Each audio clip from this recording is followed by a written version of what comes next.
Joining me now is California Congressman, House Intel Committee Ranking Member Devin Nunes. Congressman, it's always a pleasure to see you. Nice to be with you. So how serious is the threat with Iran? Well, Iran is always a threat. It never goes away. I think people always forget that Iran is directly responsible for not only killing thousands of Americans, because they were the ones that were taking the explosive devices into Iraq during the Iraq War.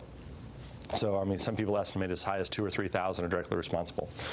The largest funder of terrorism around the globe, places like Syria, Lebanon, Yemen. All of that said, they have developed quite a network in Iraq.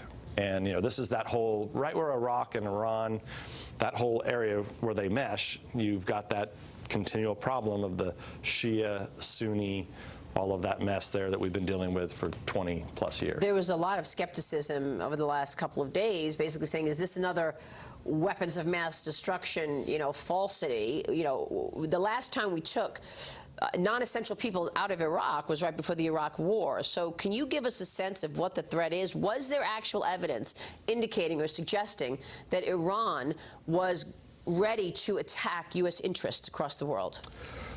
Well, we always have, the threat is always there, okay, right? So this is not some threat that just developed overnight, and I think we have to keep that in mind. Everybody thinks there hasn't been going, they think Iraq, well, what does that have to do with Iran? Most Americans don't even know the difference between the two. But we have continued to have this problem. Iran continues to escalate. Iran continues to add more capable weapons. They're very capable in the cyber realm. And so, I think what we have to do is as threats increase, we have to make sure that, there's no reason for us to have non-essential people in harm's way. And I think that's the decision that the administration is making. Understood. I want to ask you about immigration, but first, investigating the investigators. As everybody knows, you and your colleagues have done an excellent job exposing what went on early in 2016 in the election, when it certainly appeared that officials at the FBI and the DOJ put their finger on the scale. And that is what Attorney General William Barr is looking at. He is speaking exclusively to Fox News. He said that the public must know if officials, quote, put their thumb on the scale in the Russia probe. Tell me where we are in this, Congressman, in terms of what we know. Are we going to see accountability, given there was informants, there was wiretapping, there was even cash dropped in George Papadopoulos' lap? What do you know? Well, with a U.S. attorney being appointed under the watch of Bill Barr, so you have the Attorney General of the United States, a real grown-up, a real professional, he's done the job before, putting someone who's very credible in charge. Okay, I didn't know Mr. Durham before, but he comes with a very solid resume. So I think what you have to look for now is as they begin to put this team together, they've also said, which this makes me very happy, is they're going to look at the work of the IG and Mr. Horowitz. They're going to look at what the House has done, the House Republicans. They're going to look at what the Senate has done. And they're going to look at any other information that's out there, including whistleblowers and others, to make an evaluation. So I think, is there going to be the accountability? Yes. And I think what Bill Barr is saying is he's not jumping to any conclusions, which he should not, right? He's just became the Attorney General. He wants to have an entire assessment of how this began. Now, that we've made criminal referrals. Those Attorney General is well aware of what those are. Whenever Durham gets up and going, we will be ready to meet with him when he's ready. Now, some skeptics of this say, oh, well, the special counsel was put in because the president fired Jim Comey. We know that is not true, that, in fact, this was a continuation of the FBI's investigation into Donald Trump. Yeah, I mean, all you can really do is make fun of these fools, okay? There's nothing you could do but just laugh. I mean, how is it that the FBI, because people, I think, have forgotten about this, the FBI is using the Steele information, and nobody in the FBI seems to know that there's not a Russian consulate in Miami. I mean, it's just outrageous. I mean, connect the dots, just in case our viewers don't understand what you're saying. So in the Steele dossier. Yeah. They claim that this whole operation, the whole operation to work with Trump people, is being run, the money and the assets are being run out of the Russian consulate in Miami. Ridiculous. There's not one. Yeah. Now, I didn't pay up to $40 million for the Mueller team, the Mueller dossier team, to write a report that was, number one, based on news reports. I mean, how laughable is that? If I would have put a report out when the Republicans put our report out, can you imagine? This is based on Yahoo News. This is based on Mother Jones. Meanwhile, they leaked those stories to Yahoo News. And in some cases, it was their own story, so it's circular reporting. So you've got that going on in the Mueller report. And then the Mueller report doesn't even mention that, hey, there is no Russian consulate in Miami. So, it appears the only ones that know about a Russian consulate in Miami is Christopher Steele and the Mueller dossier team. Meanwhile, as the public had their hair on fire for 2 years, speculating that Donald Trump colluded with the Russians, you got John Brennan, the former CIA director, saying that Donald Trump committed treason. Yeah. Which is extraordinary, that he's using his title to go around and make these claims, which now, of course, we know officially was nonsense. Are we going to see accountability for some of these guys, do you think? Brennan, Comey, Peter Strzok? Well, all of those guys are... there's a lot of laws here that I think we're concerned with. Number one, lying to Congress. Did you lie to Congress? Number two, did you leak information to the media? I think another important one is, did you obstruct our investigation? Right? Because people forget this information that came out just recently is that there's emails that are sitting. I think John Ratcliffe probably has talked. I think he talked about these on your show, on your Sunday Future show.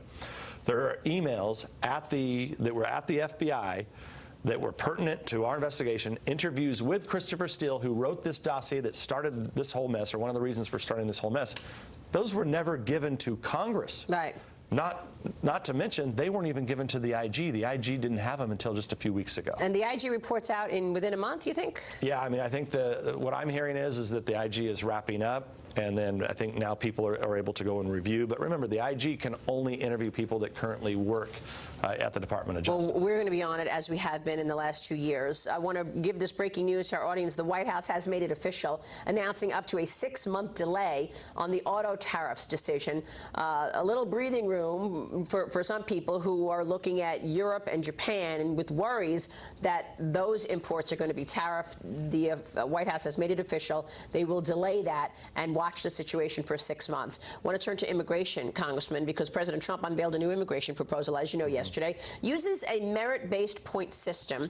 What was your takeaway of the president's plan yesterday?